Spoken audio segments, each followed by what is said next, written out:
Poetry is the breath and finest bit of knowledge. से William Wordsworth ने poetry के लिए कहा कि सांस है, फाइन स्पिट है नॉलेज की, बिना पोइट्री की तरह से नॉलेज भी नहीं मिल पाती है। प्रीफेस टू लिरिकल बैलार्ड से ये लाइन ली गई है। जी हाँ माय डियर फ्रेंड्स, आज की वीडियो में आपको लिरिकल बैलार्ड्स से रिलेटेड जितने भी क्वेश्चंस है, सिर्फ कोटेशन को छोड़कर, इसमें आपको कोई कोटेशन नहीं मिलेगी। और साथ ही जो प्रीफेस था, प्रीफेस क्या था, क्यों ऐड किया गया, और प्रीफेस टू लिरिकल बैलार्ड से जितने भी क्वेश्चन एग्जाम में पूछे जाते हैं, माय डियर फ्रेंड्स, कोई क्वेश्चन आपको यहाँ नहीं छूटेगा। मैं दोबारा से फिर बता रही हूँ, इसमें आपको कोटेशन जो कही गई है वो आपको नहीं मिलेगी, उसके लिए अलग वीडियो बनेगी। क्योंकि लिरिकल बैलार्ड्स में जो पोयम है 23, उनमें से बहुत सारी कोटेशन है। साथ ही प्रीफेस और जो लिरिकल बैलार्ड से है वो उसके लिए अलग वीडियो बनेगी। दिशांक क्लासेस में आपका स्वागत है। और जो न्यू व्यूवर्स है दिशांक क्लासेस सब्सक्राइब कर लीजिएगा, साथ में बेल आइकन जो है उसको भी प्रेस कर लीजिएगा, क्योंकि उससे क्या होता है कि सारी वीडियो की नोटिफिकेशन आपके पास आ जाती है। Lyrical ballads with the few others poems, तो बात करते हैं कि लिरिकल बैलार्ड्स क्या है। 1798 में ये पब्लिश होती है और 23 के साथ पोएम्स होती है। और ये जो कॉम्बिनेशन था किसके साथ में था, उनका जो फ्रेंड थे, बेस्ट फ्रेंड थे, कोरलिस के साथ में था। अब यहाँ देखिए, lyrical ballads with the few other poems 1798 is Wordsworth and Coleridge collection of poems with advertisement. ये सभी को पता है, जो तैयारी कर रहा है ना, जो फर्स्ट टाइम भी बैठा होगा, ये क्वेश्चन सबको पता है। 1798 तो ईयर सबको रटा होगा। वर्ड्सवर्थ कॉन्ट्रीब्यूटेड 19 पोएम्स, वर्ड्सवर्थ की इसमें 19 पोएम होती है और कोरलिस की 4 पोएम्स होती है, तो टोटल 23। अब यहीं से मोस्ट इंपॉर्टेंट देखो कितने क्वेश्चन बनते हैं, कब पब्लिश होती है, किसके साथ वर्ड्सवर्थ ने लिखी है, 2 क्वेश्चन हो गए, कितनी पोएम थी टोटल, और कॉलेज की कितनी थी, वर्ड्सवर्थ की कितनी थी, कौन सी पोएम से स्टार्ट होता है, कौन से एंड होता है। ये 6 से 7 क्वेश्चन बार बार रिपीट होने वाले क्वेश्चन है, आपको पता होना चाहिए। Lyrical ballads begin with the Coleridge the rime of the ancient mariner. जो लिरिकल बैलार्ड्स है, जो स्टार्टिंग होती है, फर्स्ट जो पोएम होती है वो कोरलिस की the rime of the ancient mariner से होती है। एंड जो एंड्स होता है वो वर्ड्सवर्थ की lines written a few miles about Tintern Abbey, most important poem है, इसमें से कई क्वेश्चन एग्जाम में रिपीट होते हैं। सो ये लास्ट पोएम थी। नाम पूछा जाता है, नाम भी याद रखिएगा। 1798 में पब्लिश होती है और 1800 में उसका जो फेमस प्रीफेस होता है वो ऐड किया जाता है। 1801 में इसको सेकंड एडिशन आता है। 1802 में ये पब्लिश होती है अमेरिका में, और इसका थर्ड एडिशन भी 1802 में ही आता है। मतलब अमेरिका में पब्लिश होती है और थर्ड एडिशन भी 1802 में आता है। फोर्थ एडिशन इसका 1805 में आता है। और 1813 में लिरिकल बैलार्ड्स जो रिवाइज की जाती है वर्ड्सवर्थ की। तो ये जो मैंने आपको ईयर दिए ना, आपको किसी भी एक बुक में इस तरह से नहीं मिलेगा। ये शॉर्ट, ये काफ़ी रिसर्च करने के बाद ये अलग अलग डेट मुझे मिली थी, मैंने इकट्ठा करके लिखा, और ये पूछा भी जाते हैं। तो ये सारे आप जो एज है, डेट है, वो बिल्कुल आप लर्न कर लीजिएगा, कब पब्लिश हुई, किनके साथ हुई, कितनी पोएम थी, कितनी वर्ड्सवर्थ की है, कितनी कोरलिस की है, और कहाँ से स्टार्टिंग पोएम और ending poem. Preface to lyrical ballad, जिसमें आपको बताया था अभी जो पोएम स्टार्टिंग ली गई थी, इसे प्रीफेस है, एक प्रीफेस जोड़ा गया था, जो दैट वाज प्रीफिक्स्ड। प्रीफिक्स जानते हो ना, जो पहले रखा जाता है ना, पोस्टफिक्स जो बाद में होता है, with lyrical ballads by Wordsworth and Coleridge. तो जो प्रीफेस, इससे रिलेटेड बहुत क्वेश्चन आपको आगे मिलेंगे जो एग्जाम में बार बार रिपीट होने वाले हैं। It is called the manifesto of romantic movement. जो ये प्रीफेस जोड़ा गया था ना, उसको रोमांटिक मूवमेंट का मैनिफेस्टो कहा जाता है। आप सभी जानते हो रोमांटिक एज 1798 से ही स्टार्ट होती है, जब लिरिकल बैलार्ड्स पब्लिश होती है। तो ये मैनिफेस्टो होता है रोमांटिक मूवमेंट का। Wordsworth wrote preface to lyrical ballads at the request. अब किसकी रिक्वेस्ट पर लिखा था? अपने फ्रेंड्स की। क्यों लिखा था? To give his readers a briefing about the type of poems they would get in lyrical ballads. Lyrical ballads क्या है, किस टाइप की पोएम है, क्या चीज़ इसके अंदर है, वो बताने के लिए, रीडर्स को बताने के लिए ये जो है प्रीफेस जोड़ा गया था। चीज़ क्लियर हो गई आपको? यानी लिरिकल बैलार्ड्स तो थी जो 1798 में पब्लिश हुई थी, लेकिन 1800 में क्या होता है, उनके फ्रेंड रिक्वेस्ट करते हैं कि आप एक स्टार्टिंग में एक प्रीफेस ऐड करो, जिससे ही पता चले उन पोएम के अंदर क्या है। वर्स्ट वर्ड आप उसमें देखो प्रीफेस में क्या क्या चीज़ें हैं, क्या मोस्ट इंपॉर्टेंट क्वेश्चन समझना बहुत जरूरी है। प्रीफेस टू लिरिकल बैलाड्स, ध्यान दीजिएगा, लिरिकल बैलाड्स अलग है, यानी वो 23 पोएम्स का कलेक्शन है, और प्रीफेस टू द लिरिकल बैलाड्स क्या है, वो अलग था जो बाद में पब्लिश होता है, उससे पहले बताने के लिए। तो ये बहुत मोस्ट इंपॉर्टेंट है, इस चीज़ को समझेंगे। Wordsworth in his preface to lyrical ballads defines poetry points, ये इंपॉर्टेंट जो पोइट्री की बार बार आप डेफिनेशन पढ़ते हो ना, बीएड के दौरान में भी जब हम प्रोज पोइट्री को पढ़े तो यहाँ ये हमने सबसे पहले वर्ड्सवर्थ को ये लाइन वहीं पर पढ़ी थी, the spontaneous overflow of powerful feelings it takes its origin from emotion recollected in tranquillity.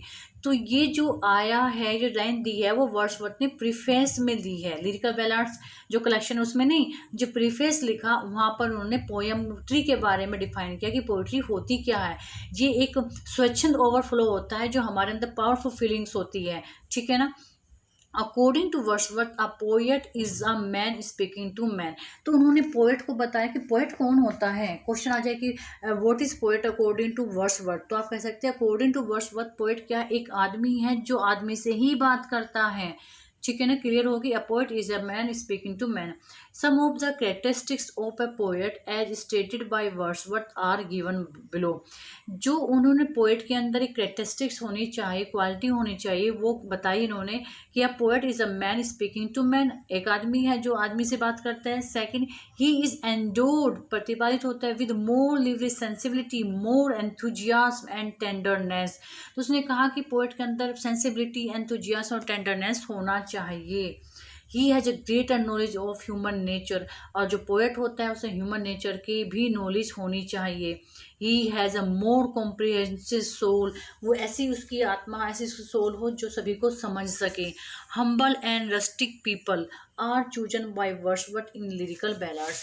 अब ये क्या है, उन्होंने बताया कि किस टाइप के जो पीपल होते हैं वो उन्होंने लिए हैं, जो उन्होंने चूज करे हैं वर्ड्सवर्थ ने लिरिकल बैलाड्स के लिए। वो रस्टिक पीपल जो हम्बल है, बहुत ही हम्बल है, पोलाइट है, रस्टिक पीपल है, उनको लिए।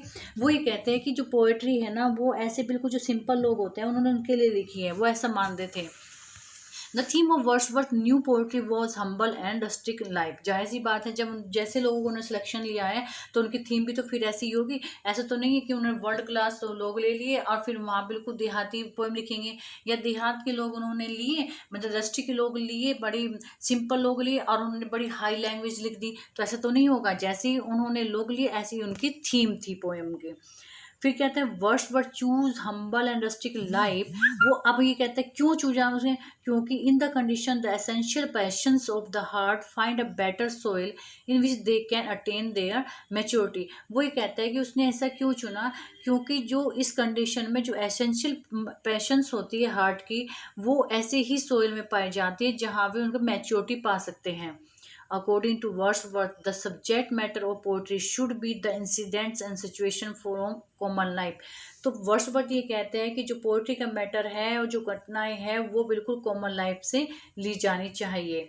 Wordsworth choose the language of the common man, जो लैंग्वेज लेता है वो कॉमन मैन के लिखता है, क्योंकि such man early communicate with the best objects from which the best part language is originally derive. तो वर्ड्सवर्थ ये कहते हैं कि वो कॉमन मैन की ही लैंग्वेज लेते हैं, क्योंकि जो ऐसे व्यक्ति होते हैं उनसे जो है कम्युनिकेट करना आसान होता है। पोएट्री डिक्शन, अब यहाँ पर आते हैं कि उनकी पोएट्री डिक्शन कैसी थी, शैली कैसी थी उनकी। वो टर्म है जो use to refer to the linguistic style, the vocabulary and the metaphors use in the writing of poetry. तो जो पोएट्री डिक्शन होती है वो एक ऐसी टर्म होती है जो रेफर करती है उसके लिंग्विस्टिक स्टाइल, वही एक तरह से कहते हैं पोएटिक शैली कैसी है उसकी। मेटाफर्स क्या है राइटिंग ऑफ पोएट्री में, वो सब पोएट्री डिक्शन होती है। मेट्रिकल कंपोजिशन मीन्स पोएम, तो इसमें एक वर्ड उन्होंने यूज किया था मेट्रिकल कंपोजिशन, जिसका मतलब होता है पोएम। पैंथीज्म एक वर्ड इसमें आता है, पैंथीज्म इज अ बिलीफ, एक बिलीफ होता है that God is present in all the things and all the beings of the universe. Pantheism का मतलब होता है कि ऐसा बिलीफ जिसमें माना जाता है कि गॉड हर जगह हर वस्तु में है, हर यूनिवर्स में है।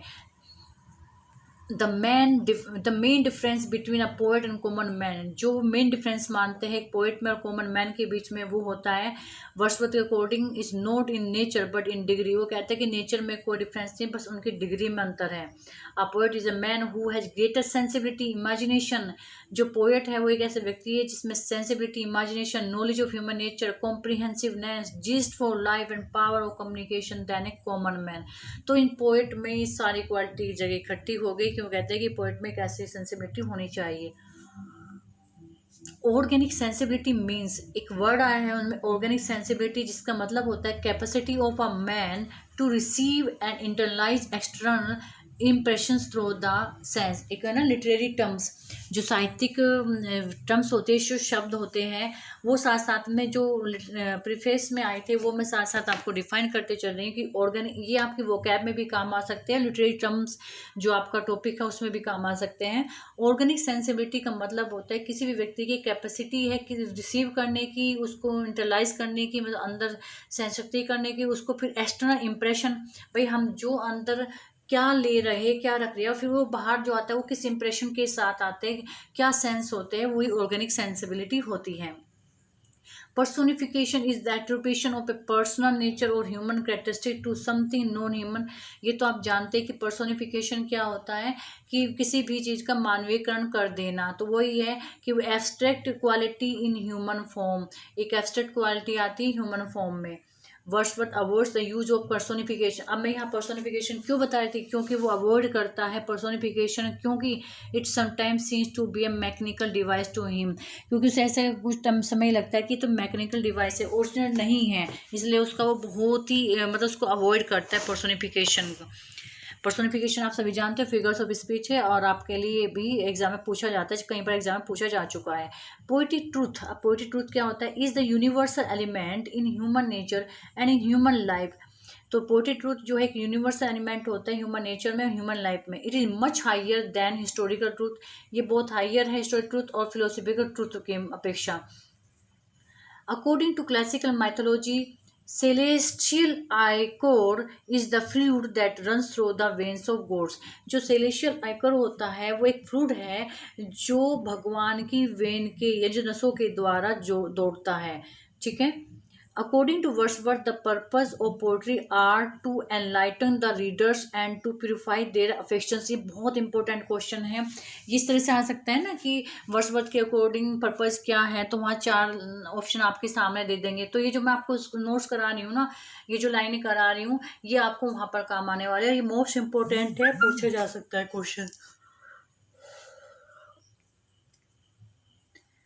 One of the differences between science and poetry is that poetry, my dear friends, actually क्या होता है दिन में बिल्कुल भी टाइम नहीं मिल पाता है, और मुझे जो आपकी वीडियो है वो 11 से 12 बजे के बीच में रिकॉर्ड करनी होती हैं, यही टाइम मेरे लिए मिलता है। सो माय डियर फ्रेंड्स, आप मुझसे भी प्रेरणा ले सकते हो कि जब मैं आप लोगों के लिए वीडियो रात को बना रही हूँ तो आपको पढ़ना है। जैसे कई व्यूवर्स ने मुझे पूछा है कि मैम टाइम नहीं है, हम कैसे पढ़ें, हमारी पढ़ाई बीच में छूट चुकी है, कैसे करें। तो डियर माय डियर स्टूडेंट्स, कोई टाइम नहीं होता, कोई समय नहीं होता। एक मैं आपको बता दूं कि जो यूपी टीजीटी पीजीटी उसके लिए कोई एज नहीं है, चाहे आपको 10 साल हो गए हो टीजीटी पे जो ग्रेजुएशन किए हुए, जब 15 साल हो गए हो, जब कहते हैं ना एक कहावत है कि जब जागो तब सवेरा। आज आप जागे हो तो आज से बिल्कुल मैं आपको बेसिक से बता रही हूँ, मेरी प्लेलिस्ट में जाओ, हर वीडियो बिल्कुल स्टार्टिंग से मिली हुई है।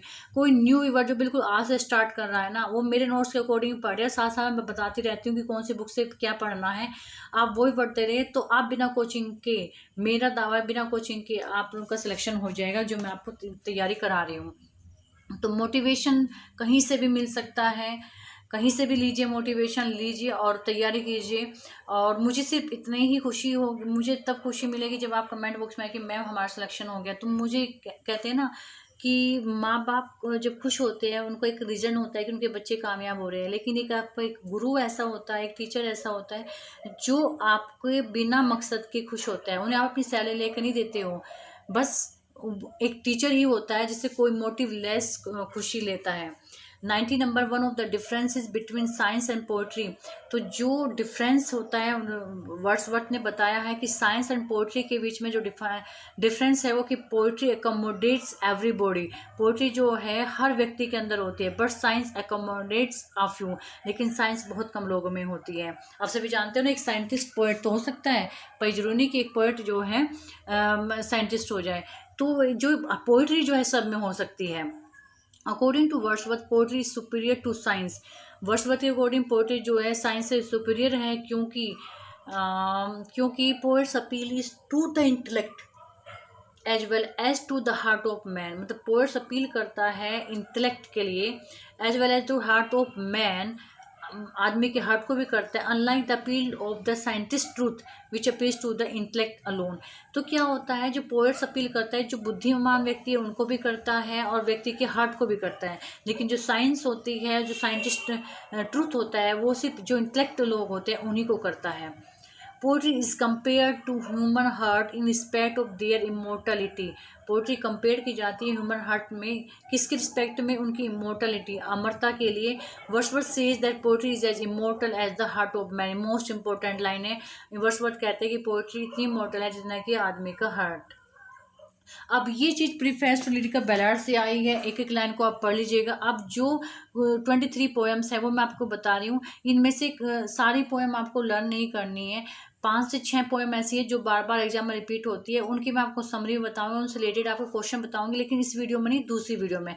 अब यहाँ मैं आपको एक लिस्ट दे रही हूँ जो लिरिकल बैलाड्स के अंतर्गत पोएम है। क्वेश्चन इस तरह से पूछा जाता है कि which poem is not belong to lyrical ballads, या which poem is belong to lyrical ballads. इसलिए ये तो रखना है आपको कि जो 23 जो पोएम्स हैं उनके नेम तो आपको लर्न करने, लेकिन जो उनके अंदर के जो क्वेश्चंस होते हैं, जो लाइन्स होती है, वो हर पोएम नहीं पूछी जाती। मैं साथ साथ आपको बता दूंगी, आप टिक कर दूंगी, आप लोग भी टिक कर लेंगे कौन सी पोएम को आपको डीपली पढ़ना है।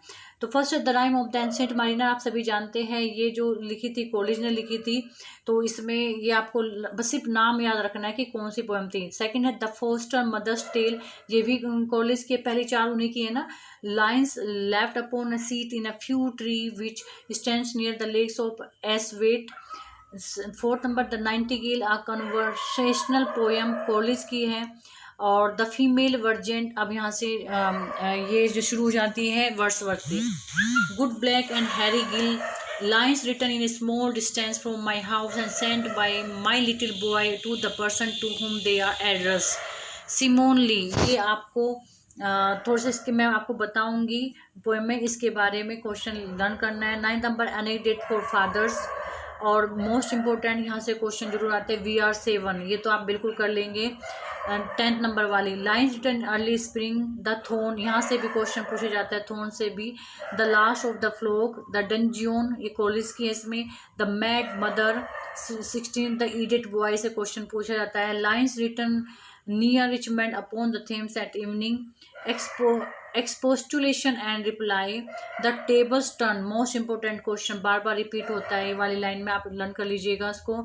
Old man travelling, the convict, the complaint of a forsaken Indian women, lines written a few miles Tintern Abbey, most important lines written a few miles about Tintern Abbey, बार बार कई question इसमें से repeat होते हैं। तो my dear friends, ये आपका lyrical बैलाड्स था, प्रीफेस लिरिकल बैलाड्स था, उनमें कितनी पोएम है वो चीज़ थी, ये सारी आप चीज़ याद कर लीजिएगा। इसके बाद में मैं आपको, आप ध्यान दीजिएगा, मैंने वर्ड्सवर्थ को कैसे याद करना है, कैसे नोट्स बनाने हैं, उसकी एक वीडियो बनाई है, अगर आप लोगों ने नहीं देखी है तो उसमें आप देख ले, उसी के अकॉर्डिंग मैं नोट्स दे रही हूँ और आपको भी उसी के अकॉर्डिंग नोट्स बनाने हैं, ठीक है। और वीडियो को आप लाइक कर दीजिएगा, शेयर करना ना भूलें। Okay bye, good night.